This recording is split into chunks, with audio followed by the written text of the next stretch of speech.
I never expected my son's wedding day to turn into a battlefield. When Sarah, his bride-to-be, leaned in and whispered those venomous words, "You're not welcome here," I felt my heart shatter into a million pieces. The chapel suddenly felt cold, the air thick with tension, as if everyone could sense the cruelty behind her perfect smile.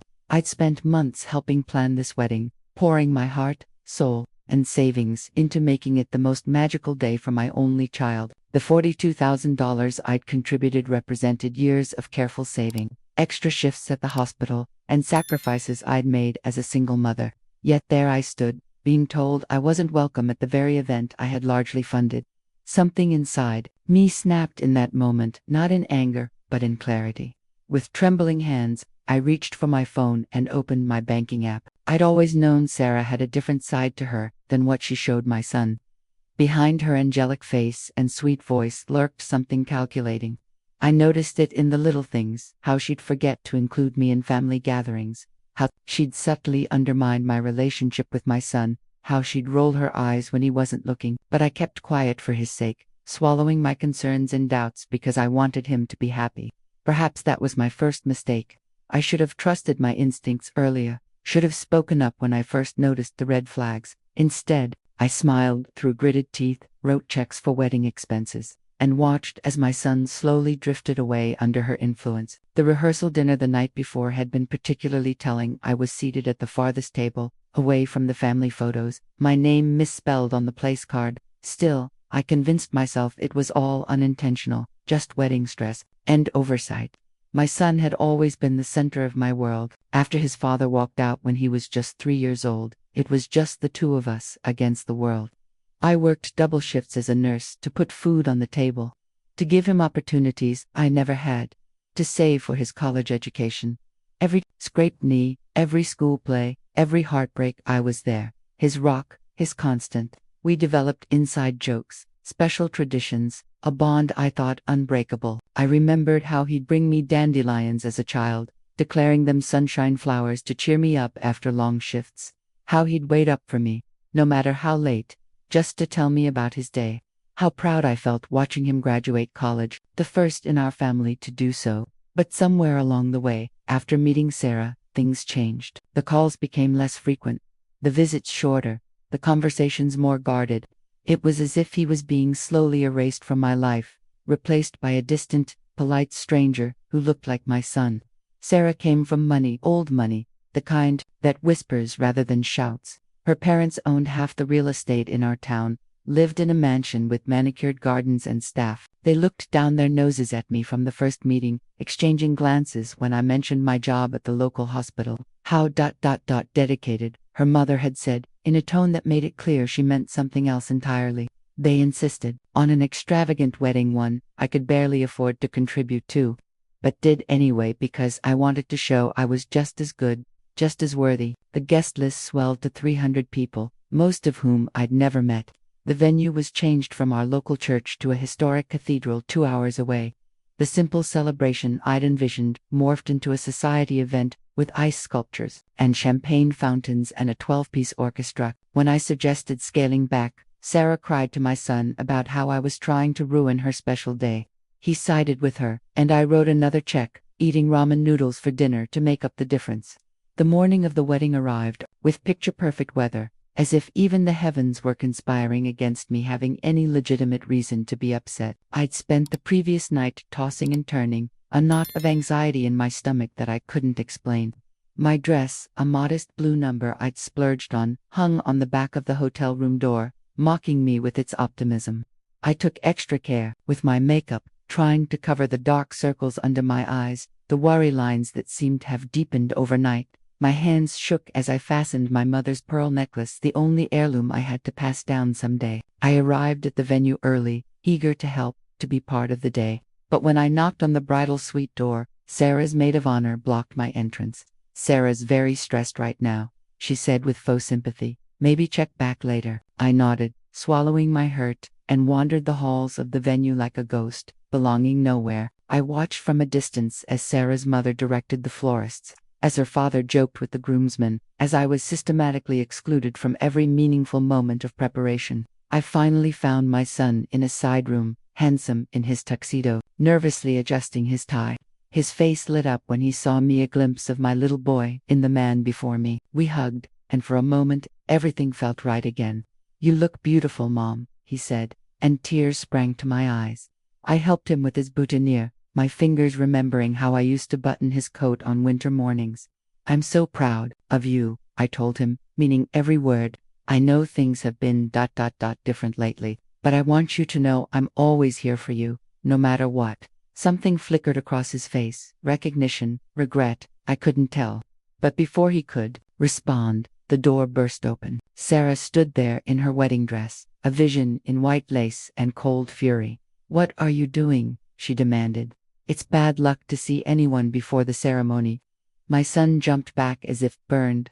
"Sorry, honey. Mom was just helping with my boot." Sarah's eyes narrowed as they landed on me. "Well, she's done now. The planner is looking for you. Anyway." Her tone made it clear I was dismissed. My son gave me an apologetic smile as I left, closing the door on what I didn't realize would be our last normal moment together. The ceremony was set to begin in 30 minutes, and guests were already filing into the cathedral. I found myself alone in a corridor, trying to compose myself, when Sarah appeared at my elbow. Gone was the stressed bride act. Her face was calm, calculated. "I need to talk to you," she said, leading me to a small antechamber off the main hall. I followed, hoping perhaps for a moment of reconciliation, a chance to clear the air before she officially became my daughter-in-law. How naive I was. The door had barely closed behind us when her demeanor changed completely.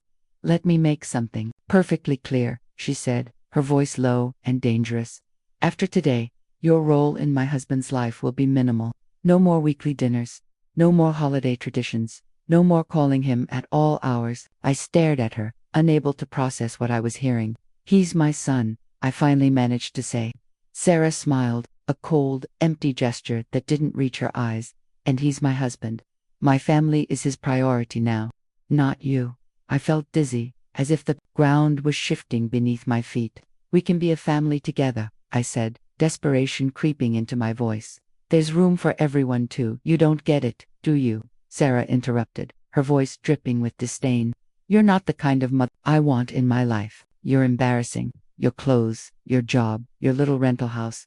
None of it fits with the life we're building." Each word was a knife, precisely aimed to cause maximum damage. I thought of all the extra shifts I'd worked to afford that little rental house, how I'd gone without so my son could have what he needed. How dare she? "My son doesn't care about those things," I said, finding my voice. "He knows what really matters." Sarah laughed then, a sound like breaking glass. "Oh, but he does care. Why do you think he's been pulling away? He's embarrassed too. He just doesn't have the heart to tell you. I'm doing him a favor by being the bad guy." I felt my cheeks burn with humiliation, doubt creeping in despite myself. Was it true? Had my son outgrown me along with everything else from his childhood? Sarah checked her diamond-encrusted watch, another gift from her parents. "The ceremony starts soon. You'll sit where you're told, smile for the photos, and then make an early exit at the reception. Blame a headache, food poisoning, whatever. Just disappear." She turned to leave, pausing at the door. "Oh, and don't make a scene. You'll only humiliate yourself further." I stood frozen in that little room long after she left, her words echoing in my head. Memories flashed before me: my son's first steps, teaching him to ride a bike, nursing him through chicken pox, staying up all night helping with science projects, 27 years of unconditional love, of putting him first, of building my world around his happiness. And this was how it ended. With me being told I was an embarrassment, that I needed to disappear from his life. The pain was physical, a crushing weight on my chest that made it hard to breathe. I sank onto a small bench, trying to gather myself. A text message lit up my phone, the wedding planner, asking where I was. The ceremony was about to begin. I stood on shaky legs, straightened my dress, wiped away tears I hadn't realized I'd shed. I had a choice to make. I could do as Sarah said, sit quietly, fade into the background, accept the new reality where I was an unwelcome footnote in my son's life. Or I could fight for my place, create a scene that would forever taint this day in everyone's memory. Neither option felt right. There had to be another way, a third path that preserved my dignity while sending a clear message. Making my way to my assigned seat, last row, far corner, partially obscured by a pillar. I nodded politely to other guests. The cathedral was stunning, with soaring ceilings and stained glass windows that cast colored light across the pews. Flowers, worth more than my monthly salary, adorned every surface.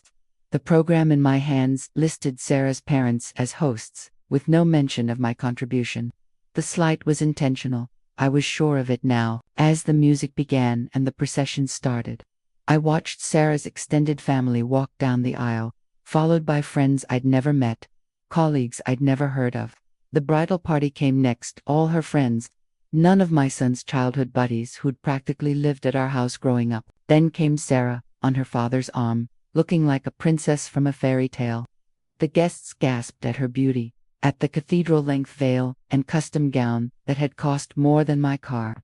My son waited at the altar, his face glowing with happiness. As he watched his bride approach, my heart broke all over again. He had no idea what she really was, what she planned to do. As Sarah reached the altar and the minister began to speak, I felt a strange calm settle over me. This moment, right now, was the crossroads. What I did next would change everything. I thought about the $42,000 I'd contributed to this wedding, money that represented sacrifices and dreams, money that had been given with love, only to be used as part of a spectacle designed to exclude me. I thought about my son, who I loved more than life itself, and how he was being manipulated away from me. I thought about Sarah, so confident in her cruelty, so certain I would comply with her demands. As the minister asked if anyone objected to the union, I didn't stand up. I'm not that kind of person. But I did quietly take out my phone, open my banking app, and cancel the payment to the wedding venue. The money that had left my account that morning, the final installment for the reception, was now being returned. I watched the confirmation appear on my screen just as Sarah and my son exchanged their vows. A small, private victory, as public promises were being made. No one in that cathedral knew what I'd just done, what I'd set in motion. The ceremony continued, beautiful and moving, but I felt detached from it all, as if watching from a great distance. When it was over and the newlyweds walked back down the aisle amid cheers and flower petals, Sarah's eyes met mine for a brief moment. I smiled at her, not a smile of defeat or submission, but one of quiet knowledge. She couldn't read it yet, but she would soon enough. The gap between the ceremony and reception gave me time to act. While guests mingled at the cocktail hour, I made my way to the venue manager's office. "There seems to be an issue with the final payment," I said calmly, showing him my phone. "The funds were withdrawn, but now they've been returned to my account." The manager frowned, checking his own records. "That's strange," he said. "The system shows the payment was reversed about an hour ago." He made a phone call, speaking in hushed tones, while I waited patiently. When he hung up, his expression was grave. "I'm afraid, without that final payment, we can't proceed with the reception as planned. The contract clearly states all payments must be completed before the event begins." I nodded understandingly. "How unfortunate. What happens now?" The manager looked uncomfortable. "Well, technically, we could halt everything until payment is received. But, given the circumstances, perhaps we could work something out with the bride and groom." I checked my watch. "The reception starts in 20 minutes. You might want to let them know quickly." As I turned to leave, I added, "Oh, and I believe I'm the contact person on that contract. All communications should come through me." I didn't go directly to the reception hall. Instead, I found a quiet corner in the garden, sat on a stone bench, and waited. It took exactly 12 minutes for my phone to start ringing. Sarah's father, then the wedding planner, then my son. I let them all go to voicemail. A text came through from Sarah. "What have you done?" I didn't respond to that either. Through the open doors, I could hear the commotion inside, raised voices, hurried footsteps, the growing awareness that something was wrong. Guests stood in confused clusters, checking the time, wondering why the reception wasn't starting. The catering staff hovered uncertainly near tables laden with food that might not be served. The band stopped their sound check, looking to the wedding planner for direction. And through it all, I sat quietly in the garden, watching butterflies flit among the roses. It wasn't about revenge, not really. It was about consequences, about standing up for myself in a way that couldn't be ignored or dismissed, about showing Sarah that I wouldn't be erased so easily. Eventually, my son found me. His face was flushed, his new bride noticeably absent. "Mom," he said, his voice a mixture of confusion and accusation. What's going on? The venue says there's a problem with the payment. There is, I confirmed, patting the spot beside me on the bench. Sit down, we need to talk. He remained standing, agitation rolling off him in waves. Talk, now, everyone's waiting. Sarah is in tears. Her parents are threatening to call their lawyer. I looked up at him calmly. Yes, now, because after today, according to your wife, I won't have much chance to talk to you at all. His brow furrowed. What are you talking about? I took a deep breath. Before the ceremony, Sarah made it very clear that once you were married, I would be phased out of your life. No more weekly dinners, no more holidays together, no more being part of your world. She called me an embarrassment. The color drained from his face. What?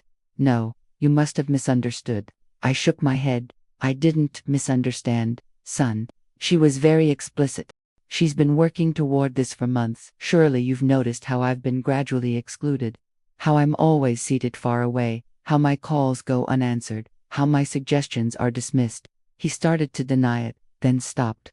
Recognition dawning in his eyes as he connected the dots. Why didn't you say something before? He asked, his voice smaller now. I smiled sadly. Would you have believed me? Or would you have thought I was just being a possessive mother, unable to let go? He didn't answer, which was answer enough. I didn't cancel the payment to hurt you, I continued. I did it because it was the only way to make you both stop and listen. That money, all the money I've contributed to this wedding, represented years of hard work and sacrifice. I gave it freely, out of love for you, but I won't fund my own erasure. My son sank onto the bench beside me, running a hand through his carefully styled hair. I had no idea, he murmured. I knew things were strained, but I thought it was just ... wedding stress. Adjustment, period. He looked at me, really looked at me. For what felt like the first time in years, she really said those things to you. About cutting you out of our lives. I nodded, my throat tight with emotion, and more. She made it clear I don't fit into the image she has for your future, that I'm not good enough. My son's face hardened, an expression I hadn't seen since he was a teenager standing up to bullies. That's not her decision to make, he said firmly. And it's not true. Nothing about you embarrasses me, Mom. Everything I am, everything I've achieved, is because of you. Tears welled in my eyes at his words. What happens now? I asked softly. He stood up, straightening his shoulders.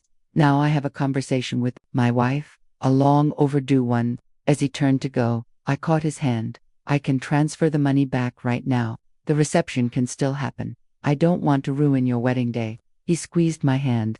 You didn't ruin anything, Mom. You just opened my eyes. I watched him walk back toward the venue, his posture determined. I hadn't wanted it to come to this, a confrontation on what should have been the happiest day of his life. But maybe it was necessary. A painful but crucial correction, of course. Before the marriage began, on a foundation of lies and manipulation, I took out my phone, ready to release the funds if that's what he decided.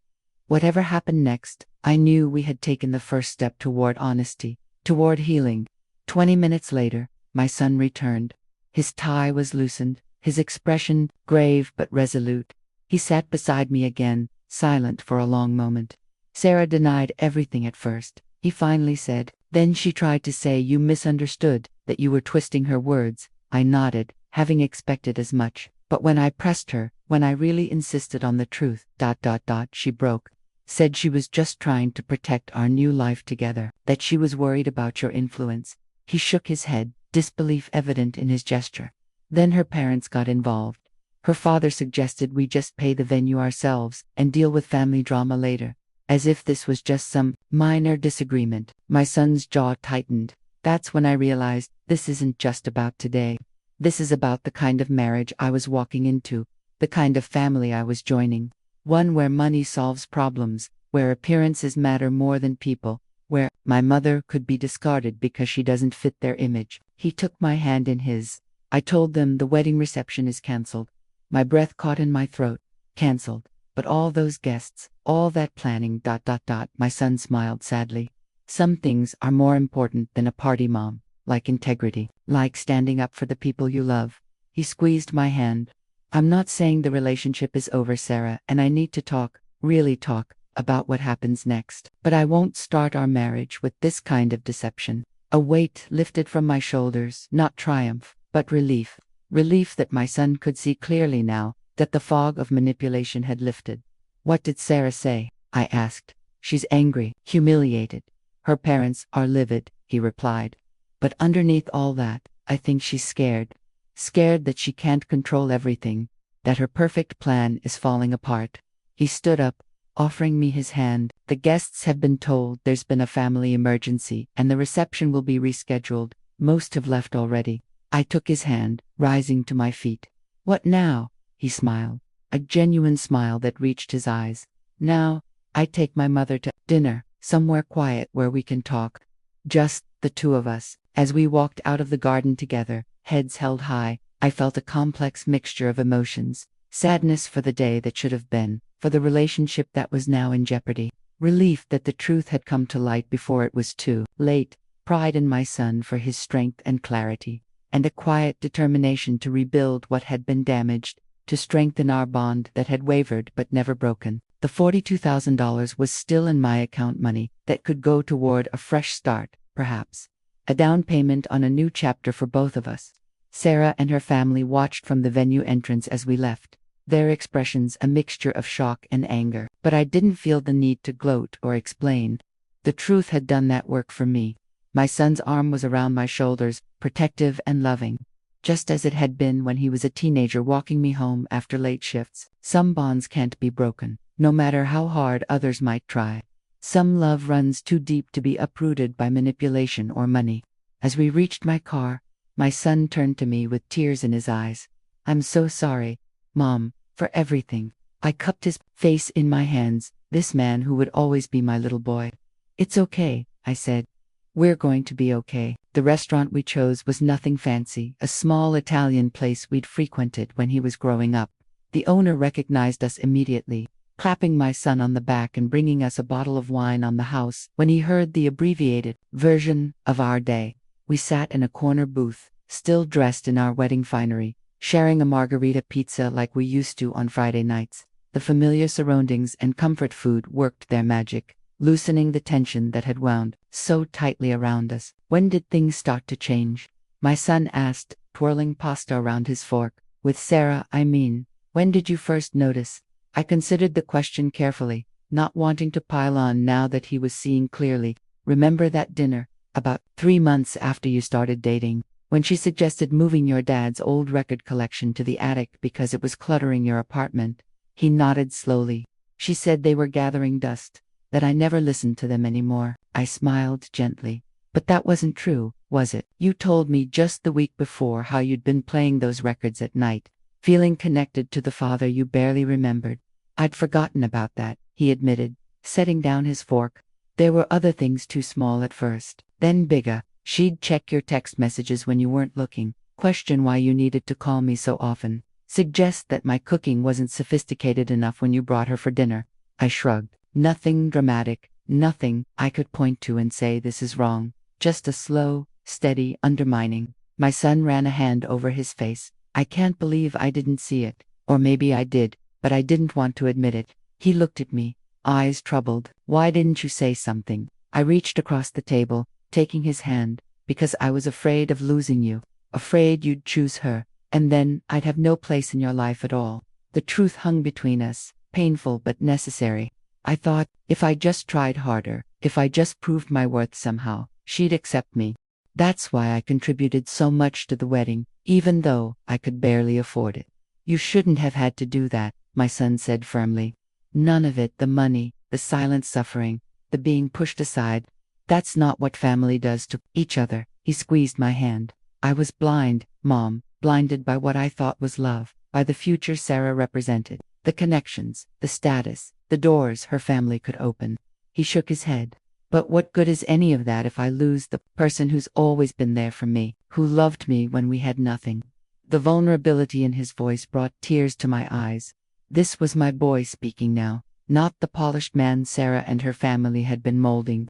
"What are you going to do?" I asked gently. He sighed, a long, weary sound. "I honestly don't know. Go back to our apartment tonight. Talk to Sarah, really talk, without her parents or the wedding chaos as distractions. See if there's anything worth salvaging." He met my gaze squarely. But I need you to know this. Whatever happens with Sarah and me, you will always be my mother. You will always have a place in my life. That's non-negotiable. We talked for hours, ordering dessert and coffee as the restaurant emptied around us. We talked about his childhood, about the struggles and triumphs we'd shared as a team of two. We talked about his father, who had walked away without a backward glance, and how that abandonment had shaped us both. We talked about Sarah, the good qualities that had attracted him, the red flags we'd both ignored. We talked about forgiveness, about boundaries, about what healthy relationships should look like. As midnight approached, the owner gently let us know they needed to close. We thanked him, left a generous tip, and stepped out into the cool night air. I should get you back to your hotel, my son said, but I shook my head. Actually, I checked out this morning. The room was only booked until today. I thought I'd be driving home after the reception. He looked stricken. You'll stay with me tonight, in the guest room. I raised an eyebrow. Are you sure that's wise? What about Sarah? He set his jaw. It's my apartment too, and you're my mother. If she can't accept you staying one night in our guest room after everything that's happened today, then, well, that tells me everything I need to know. The drive to his apartment was quiet, both of us lost in thought about what the next days and weeks might bring. Would his relationship survive this test? Could Sarah change, or was her behavior too deeply rooted? Would my son find the strength to demand respect for me, for himself? These questions swirled in my mind, unanswerable for now. As we pulled into the parking garage beneath his building, my son turned to me. Whatever happens, I want to thank you, Mom, not just for today, but for everything, for working those double shifts so I could play soccer, for helping me with homework even when you were exhausted, for believing in me when no one else did. His voice broke slightly.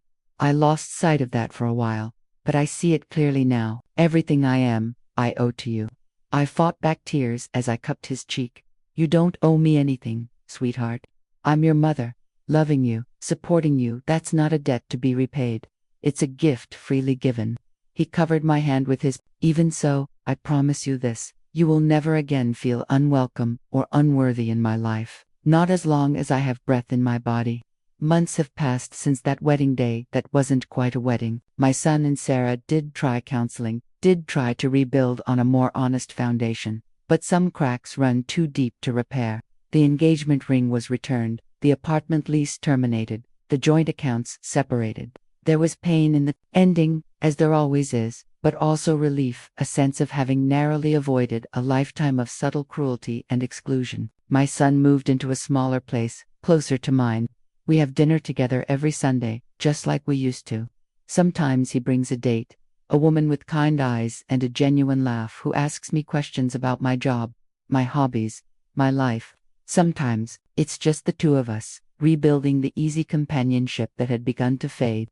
The $42,000 didn't go back to the wedding venue. Instead, part of it went toward a trip for the two of us, a 2-week adventure through Europe, visiting all the places we'd always dreamed of seeing together. The rest is in a new savings account, earmarked for future dreams, future possibilities. Sarah's family tried to sue me for the canceled reception, claiming breach of contract, but the contract had been in my name, the payment from my account, the cancellation my right. Their case fell apart quickly. I sometimes think about Sarah on what would have been her wedding day. The look of shock on her face when she realized her perfect plan was unraveling. I don't hate her. Hate requires energy I'm no longer willing to expend in that direction. Instead, I feel a distant pity. Pity for someone who saw love as a zero-sum game, who couldn't understand that family expands rather than contracts.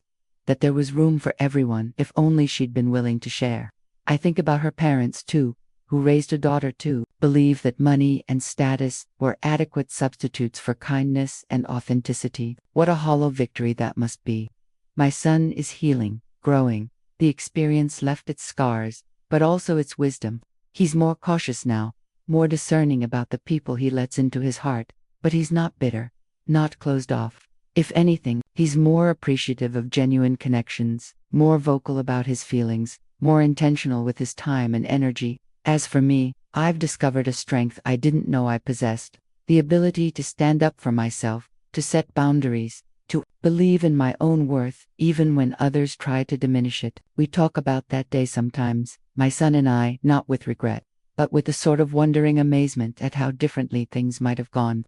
If I hadn't cancelled that payment, if he hadn't come looking for me in the garden, if we hadn't had that honest conversation, how many years might we have lost? How much silent suffering would we have endured? It was a high-stakes gamble, that moment with my banking app during the wedding ceremony. It could have backfired spectacularly, could have driven my son further away instead of bringing him back to me. But sometimes the greatest acts of love aren't the grand gestures or the unquestioning sacrifice. Sometimes love means disruption, means inconvenient truth, means standing firmly in your own worth and requiring others to do the same. My son is dating again now, cautiously, selectively. When he brings someone home to meet me, I watch carefully, not for the obvious signs of wealth or status, but for the subtle indicators of character. How does she treat the waiter? Does she listen when others speak? Can she laugh at herself? Is she curious about the people my son loves? Yesterday, he brought home a woman for the third time, a quiet milestone that didn't go unnoticed by either of us. After she left, we sat on my porch swing, watching fireflies illuminate the summer evening. She asked about you, he said casually, when we were alone, wanted to know what kinds of things you enjoy, what she could bring next. Time as a hostess gift. He smiled at my surprised expression. I told her, you love gardening, that you've been trying to grow heirloom tomatoes without much success. I laughed, glancing at my struggling tomato plants. They're coming along, slowly. He bumped my shoulder with his. The point is, she asked, she wanted to know. She sees you as someone important to get to know, not an obstacle to overcome. The significance of this simple act of consideration hung in the air between us. How low the bar had been set by our previous experience, how refreshing to have it raised again. She seems lovely, I said carefully, not wanting to push. My son nodded. She is. No red flags so far, just ... green lights. We sat in comfortable silence as darkness fell, the porch swing creaking gently. Do you ever regret it? My son asked suddenly, canceling the payment, causing such a scene. I considered the question seriously. No, I said finally. I regret that it came to that point. I regret not speaking up sooner, not trusting my instincts or your ability to hear me. But I don't regret standing up for myself, for us. I looked at him. This man I had raised alone, this person I loved more than life itself. Some lessons are expensive, painful, but that doesn't make them any less valuable. He nodded, understanding in his eyes. I think about it sometimes where I'd be if you hadn't done what you did. Trapped in a marriage with someone who didn't really see me, slowly cut off from the person who knows me best. He shuddered slightly. So I guess what I'm trying to say is, thank you, for being brave enough to disrupt everything, to risk everything. I squeezed his hand, emotions threatening to overwhelm me. That's what mothers do, I said simply. We protect, even when it's hard. Even when it looks like destruction, rather than salvation. The night wrapped around us like a blanket, stars emerging one by one in the darkening sky. Whatever came next, new relationships, new challenges, new joys, we would face it together, our bond tested but unbroken, stronger now, for having been defended. Life has a way of coming full circle, of offering second chances disguised as disasters. When I stood in that cathedral, trembling with hurt and anger as I canceled the wedding payment, I couldn't see the gift hidden within that painful moment. I couldn't imagine that my act of defiance would lead not to estrangement, but to reconciliation. That in losing a daughter-in-law, I would regain a son. That in standing firm in my own worth, I would teach my child the value of doing the same. The journey hasn't been easy. There were awkward explanations to family and friends, legal threats from Sarah's parents, moments of doubt when I questioned if I'd done the right thing. But through it all, my son and I moved forward together, rebuilding what had been damaged, strengthening what had been weakened, and somewhere along the way, an unexpected peace settled over me. The kind that comes from knowing you've faced your worst fear, rejection, abandonment, loss, and survived it. The kind that grows from standing in your truth, even when it's inconvenient, even when it disrupts carefully laid plans. Sometimes I think about the other mothers out there, the ones being slowly edged out of their children's lives, made to feel small and unwelcome, the ones writing checks they can't afford, swallowing hurt they shouldn't have to bear, smiling through pain that cuts to the bone. I want to tell them what I've learned, that love doesn't require self-pressure, that boundaries aren't selfish, that standing up for yourself isn't the same as standing against your child, that sometimes, the most loving thing you can do is disrupt the status quo, even when it feels terrifying. My son is taking his new girlfriend to meet his father next month, the father who walked away, who has made intermittent attempts at connection over the years. When he told me, I felt no jealousy, no fear of being replaced or forgotten. That's the gift of security, of knowing your place in someone's heart is solid. He should know her, my son explained, but it's just lunch, just a start. You're still my real parent, Mom, the one who stayed. Those words, simple and true, were worth more than any wedding, any celebration, any social standing. They were the validation of a lifetime of love, the acknowledgement of sacrifices seen and valued. The $42,000 that didn't fund a wedding reception has been repurposed now. Some went to our European adventure, yes. Some is still saved for future needs. But a portion of it funded something unexpected, a small business loan for my son's new venture, a consulting firm he started after leaving his corporate job. I want to build something that reflects my values, he told me. Something with integrity at its core. I watch him now, growing into the man he was always meant to be, free from the influences that would have shaped him into someone unrecognizable. I see him making choices based on character rather than convenience, on substance rather than style. The pain of that wedding day has faded, replaced by gratitude for the awakening it prompted, the clarity it provided. Not all men are welcomed into their children's new families. Not all bonds survive the transition of marriage. But some relationships are worth fighting for, worth risking everything to preserve. Mine and my son's was one of them. And in that cathedral, with trembling hands on my banking app, I chose to believe that truth would prevail, that love would find its way back, that standing in my worth was not an act of destruction but of creation. Discovering your own value is a journey that often begins with pain. For me, it started in a cathedral, with cruel words whispered by a woman in white, "You're not welcome here." For words that shattered my heart but ultimately set me free. Free from the need for approval, from the desperate desire to be accepted at any cost. Free from the belief that love requires constant sacrifice, constant diminishment of self. Looking back now, I can see how I enabled the situation, how my fear of losing my son made me vulnerable to manipulation, how my insecurity about my modest means compared to Sarah's family's wealth gave them power over me. These are hard truths to acknowledge, but necessary ones. Growth doesn't come from comfortable places. It emerges from disruption, from moments that force us to choose between what is easy and what is right. My son learned this lesson alongside me, discovering that true love, whether from a parent, a partner, or a friend, uplifts rather than diminishes. That anyone who asks you to choose between people who love you is not choosing from love themselves. The seasons have turned since that fateful day, summer giving way to fall, fall to winter, winter to spring. My son's business is thriving, his confidence growing, his heart healing. The woman he's dating, Jessica, is her name, has become a regular presence at our Sunday dinners. She brings homemade bread, asks about my nursing stories, remembers details from conversations weeks earlier. She treats my son with respect that goes beyond romance, a true seeing of who he is, what he values, where he comes from. I make no predictions about their future. Time will reveal what's meant to be. But I observe with quiet joy the healthy dynamics between them, the absence of manipulation or control, the mutual support of each other's relationships with friends and family. These are the green flags my son spoke of, the signs of something built on solid ground rather than shifting sand. As for me, I've found a new confidence, a steadiness I didn't possess before. The woman who stood trembling in that cathedral, torn between submission and scene-making, has been replaced by someone who knows her worth is not determined by others' assessment.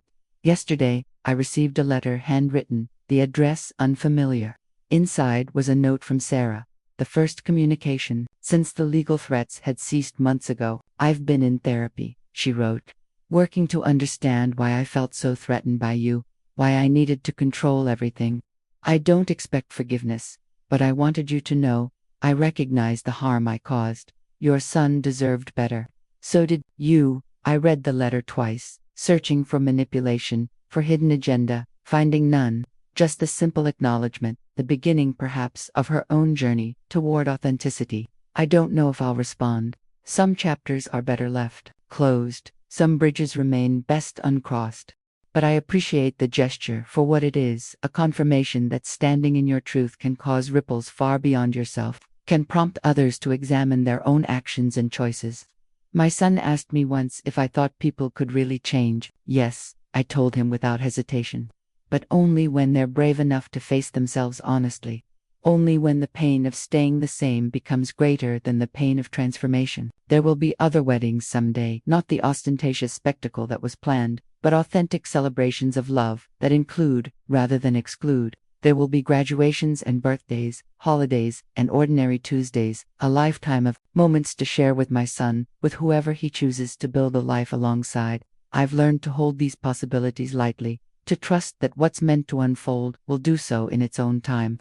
The $42,000 that didn't fund a wedding reception continues to work its magic in unexpected ways. The European trip gave us memories to last a lifetime. The business loan helped my son create work aligned with his values, and the remainder sits in an account labeled Future Joy, not earmarked for anything specific, just waiting for the right moment, the right dream, the right need. Money well saved, and better spent on building rather than destroying. When I think back to that moment in the cathedral, phone in hand, heart racing as I canceled the payment, I no longer feel the sting of hurt or the fire of anger. Instead, I feel a quiet pride not in disrupting a wedding, but in reclaiming my place in my own life, in refusing to be erased or diminished or set aside. Some might call what I did petty revenge, a disproportionate response to hurt feelings, but those who have experienced the slow, systematic undermining of their place in a loved one's life might understand the desperation that led to that moment, might recognize that sometimes, when all other attempts at communication have failed, a dramatic gesture is the only language left to speak. I don't recommend my path to others. Each family, each relationship has its own complex dynamics, its own best solutions. But I will say this, your worth is not determined by how others treat you. Your place in your child's life is not contingent on a new partner's approval. And sometimes, standing firm in these truths is the most loving gift you can give to yourself, to your child, to everyone involved. My son and I walk forward now, our relationship not just restored but renewed, stronger for having been tested, more authentic for having faced difficult truths, more intentional in how we show up for each other. The wedding that wasn't became the beginning of something far more valuable, a relationship based on mutual respect, on boundaries honored, on love that makes room for growth without requiring erasure. And so our story continues, no longer defined by what was lost but by what was found in the losing, not a perfect fairy tale ending, but something better, a messy, honest, ongoing journey of learning to love well, to choose wisely, to stand firmly in our own worth. My son brought Jessica to dinner again last night. As we cleared the dishes, she asked about my garden, about whether the tomato plants had rallied. Come see for yourself, I offered, leading her onto the back porch where my container garden was flourishing in the summer heat. They just needed a little time, I explained, showing her the tiny green fruits beginning to form, and the right conditions to thrive. Jessica nodded, understanding more perhaps than just my gardening challenges. Sometimes the things that seem most fragile turn out to be the strongest, she observed, gently touching a delicate stem that had pushed through despite all odds. From inside, I could hear my son loading the dishwasher, humming a tune his father used to sing, the past and present merging in a moment of simple domesticity. This is what remains when the wedding finery is put away, when the elaborate cakes and ice sculptures have melted into memory. Just this. People who choose each other, day after day, who make room for growth, for change, for becoming, who stand firm in their worth, while creating space for others to do the same.